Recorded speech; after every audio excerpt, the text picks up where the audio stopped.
হাই কি খবৰ ভালে চাগে ন আজি যিহেতু বতৰ ডাৱৰীয়া কালিও বতৰ ডাৱৰীয়া আজিও বতৰ ডাৱৰীয়া সেইটো কাৰণে আৰু কি কৰিবি অৰ্ডাৰ আহিছে দহি বটাৰ সেইটো কাৰণে এইটো কামতে ব্যস্ত হৈ আছোঁ সঁচাকৈ ইমান ধুনীয়া লাগিছে ন এইখন চাদৰ মেখেলা ইমান ধুনীয়া লাগিছে দহিটো বান্ধি দিয়াৰ কাৰণে ভাল লাগিছে একেবাৰে এই বতৰ ডাৱৰীয়াত মই এইবোৰ কাম কৰিয়ে ব্যস্ত হৈ আছোঁ আৰু কি কৰিবি উপায় নাই আপোনালোকে কি কাম কৰি কেনে এই ইমান দীঘলীয়া দিনটো পাৰ কৰিছে কমেণ্ট কৰি জনাব দেই মই হ'লে এইবোৰ কামতে ব্যস্ত হৈ আছোঁ আৰু ভগৱানৰ কৃপাত যে মোৰ অৰ্ডাৰ আহিছে আৰু মই এইবোৰ কামত ব্যস্ত হৈ থাকিবলৈ পাই বহুত ভাল পাইছোঁ দেই বাই বাই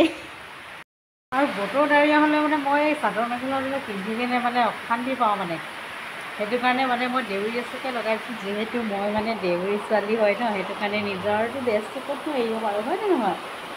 যে মই দেউৰী ড্ৰেছকে লগাই লৈছোঁ চব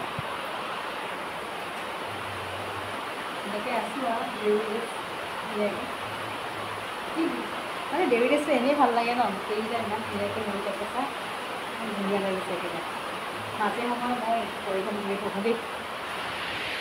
মাজে সময়ে মই এই দেউৰী ড্ৰেছটো পিন্ধি থাকোঁ মোৰ মানে ভাল লাগে একেবাৰে কি কবি আৰু